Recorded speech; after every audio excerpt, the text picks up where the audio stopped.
कुछ दिन कबल मैंने निगरान वज़ीर-ए-आज़म अनवारुल हक काकड़ समेत उनके दर्जन भर वज़ीरों के गोशवारों की तफ़सीलात ब्रेक की। कानून के तहत पब्लिक ऑफिस होल्डर्स को इलेक्शन कमीशन को अपनी जायदादों की तफ़सीलात देना पड़ती हैं। अगरचे सब लोग निगरान सेटअप में वज़ीर बनना चाहते हैं, लेकिन उनमें से अक्सर को ये बात पसंद नहीं आती कि उन्हें अपनी जायदादों या बैंक अकाउंट्स की तफ़सीलात देना पड़े। इन जायदादों में पाकिस्तान और बैरून मुल्क मौजूद जायदादों की तफ़सीलात देना होती हैं। लिहाजा इस मौका पर अक्सर सियासतदान घबराते हैं। सियासतदानों से ज़्यादा ब्यूरोक्रेट्स और टेक्नोक्रेट्स घबराते हैं कि अगर दुनिया को उनके असासों का पता चल गया और बैंक अकाउंट्स में बड़ी भारी रकमों के बारे में इल्म हो गया तो लोग क्या सोचेंगे कि उनके पास इतनी बड़ी जायदाद कहाँ से आई, इतना पैसा हुकूमती नौकरी में रहते हुए कहाँ से बना लिया। अभी वही कुछ हो रहा है कि लोगों को यकीन नहीं आता कि सियासतदानों को छोड़ें, यहाँ तो ब्यूरोक्रेट्स के पास भी कारून से कम खजाना नहीं है। लोगों ने सवालात भी उठाए हैं कि 17 ग्रेड की नौकरी से शुरू करने वाला सरकारी मुलाजम ग्रेड 22 तक पहुंचकर अरबपति कैसे बन जाता है, इतनी बड़ी जायदाद कैसे बना लेता है। इस काबीना में एक साबिक ब्यूरोक्रेट वज़ीर ऐसा है जिसका बाप एक्सियन रिटायर हुआ था और अब वो कहता है कि सब जायदाद मेरे बाप ने मुझे दी थी। अक्सर ब्यूरोक्रेट वज़ीर अब मुझे कॉल करके कह रहे हैं कि उनकी जायदादें विरासती हैं, लेकिन जब उनकी विरासत को चेक करें तो पता चलता है एक ब्यूरोक्रेट वज़ीर के वालिद तो स्कूल टीचर थे और वो खुद उस वक़्त अरबपति बन चुके थे। कितने स्कूल टीचर अरबपति होंगे जो स्कूल में पढ़ाकर इतनी दौलत इकट्ठी करके अपने होनहार बेटे को दान कर गए। एक और फॉरेन क्वालिफाइड वज़ीर साहब हैं जिनकी बेगम के नाम पर कम से कम 2 दर्जन जायदादें हैं, जिनमें कमर्शियल प्रॉपर्टी से लेकर कराची, लाहौर और इस्लामाबाद की हर अहम हाउसिंग सोसाइटी में प्लॉट्स हैं। 6 करोड़ रुपया उनके अपने बैंक अकाउंट में है। मैंने जब प्रोग्राम में खबर ब्रेक की तो उन्होंने कॉल की और कहा कि आप भूल गए हैं, मेरे अपने नाम पर भी जायदादें हैं। अपनी बेगम के 2 दर्जन से ज़्यादा कमर्शियल और रहायशी प्लाट्स के बारे में कहने लगे कि उनकी बेगम का वालिद बहुत अमीर है, वो एक्सपोर्टर है और सब जायदादें उन्होंने बेटी को दी हैं।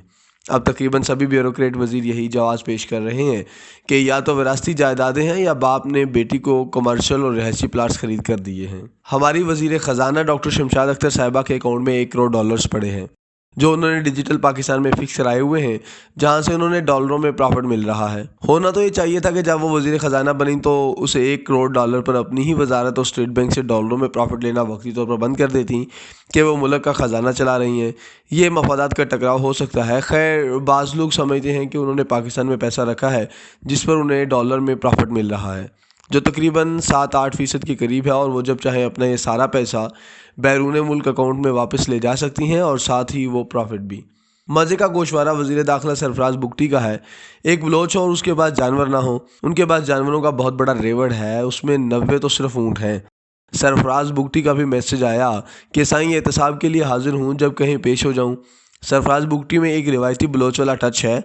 दूसरों के साथ एहतराम और इज्जत से पेश आते हैं। वो उन लोगों में से हैं वज़ीर बनकर जिनका दिमाग ख़राब नहीं होता। वज़ीर बनकर कमेटी इजलासों में उन्हें देखा है कि हर एक से इज्जत और एहतराम से पेश आते हैं। मैंने कहा साईं क्या करें, सहाफ़त मुश्किल काम है, रोज़ नए दुश्मन बनते हैं। हंसकर बोले साईं मैं अपने एहसासों का एहतसाब कराने को तैयार हूँ। वज़ीर-ए-आज़म अनवारुल हक काकड़ का भी मुझे फ़ोन आया जब उनके एहसासों की खबर ब्रेक की। काकड़ साहब ने पिछले माह सहाफ़ियों और एंकर से मुलाकात में बताया था कि उनके पास अपना घर नहीं है।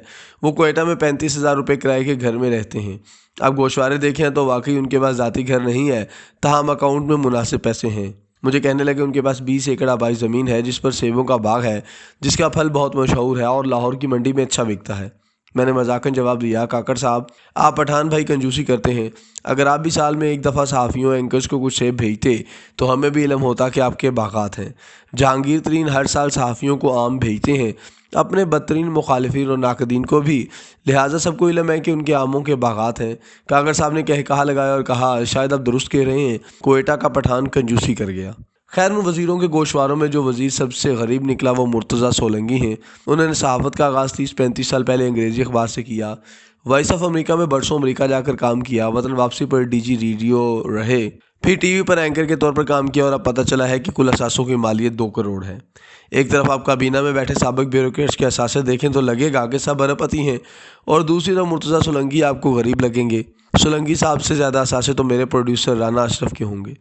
सोलंकी साहब से ताल्लुक़ ख़राब हुआ जो कभी ठीक ना हुआ। जब मुल्तान रेडियो के एक पुराने दोस्त का बलोचिस्तान ट्रांसफ़र हुआ, वो डीजी रेडियो थे, उनसे कहा कि मुनासिब समझें तो उसे मुल्तान रहने दें, उनके छोटे बच्चे हैं। ताल्लुक़ के बावजूद सोलंकी साहब ने सीधा जवाब दिया कि रऊफ़ साईं, कभी मैंने आपकी सहाफ़त में मुदाखलत की है कि फ़लाँ ख़बर करें और फ़लाँ ना करें? मैंने कहा नहीं। बोले तो फिर आप क्यों मेरे काम में मुदाखलत कर रहे हैं? मैं शर्मिंदा भी हुआ और फिर कभी उनसे ना मिला ना कभी काम कहा। 3 साल बाद लंदन में था कि उनका मैसेज मिला कि साईं आपका काम कर दिया है, आपका बंदा वापस मुल्तान आ गया है। मुझे हंसी आई कि 3 साल बाद काम हो गया है। खैर वो वजीर बने तो उन्होंने सेक्रेटरी राशिद लंगयाड़ के साथ बिजली बिल्स पर ब्रीफिंग दी, तो मैं भी दीगर सहाफ़ियों के साथ गया।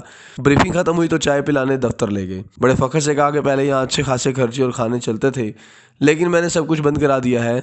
अब आपको सिर्फ चाय काफ़ी के साथ बिस्किट मिल सकते हैं। मैंने राशिद लंगड़ियाल साहब की तरफ देखा और मजाक में कहा, जब हमारी बारी आई है तो सोलंकी साहब ने सब कुछ बैन कर दिया है कि लोग वाह वाह करेंगे। इनसे पहले वजीरों ने खुलकर खाने खाए, अय्याशियाँ की, वो किसी से नहीं डरे। सोलंकी साहब क्रेडिट ले रहे हैं कि मैंने सब कुछ बंद कर दिया है। मैंने कहा सब्र करें, पिछलों को वापस आने दें। फरवरी में इलेक्शन के बाद वो वहीं से सब कुछ शुरू करेंगे जहाँ वो अगस्त में छोड़ गए थे। सोलंकी साहब जो मुझसे अपने फैसले की दाद लेना चाह रहे थे, उन्हें समझ नहीं आ रही थी कि वो इस बात पर हंसें कि रोएं।